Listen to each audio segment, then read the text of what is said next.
they'd usually celebrate something called Dia de los Muertos. And instead of grieving them, they just celebrate and remember them. And they have like altars. And on it we put pictures of deceased people and their favorite foods and hobbies. Flowers and candles and food. We do celebrate the dead a little bit earlier on October 25th this year. It changes every year. And during this day, Jews fast from sunrise to sunset. And during this fast, you can light a candle for your dead loved ones. In China, you don't celebrate it that much. It's not that big of a holiday. V Nigeriji pravzaprav ne praznujejo tega dneva. Imajo običaje, da grejo na grobe pa se obdarujejo ali pa dajo rože. We would maybe clean the graves of the ones that passed and just remember them a bit.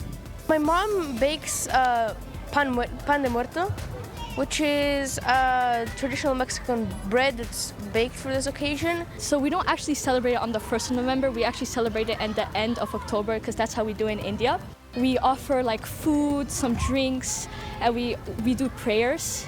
And also in India, they actually don't like bury people, but they burn them. So like they're always with us.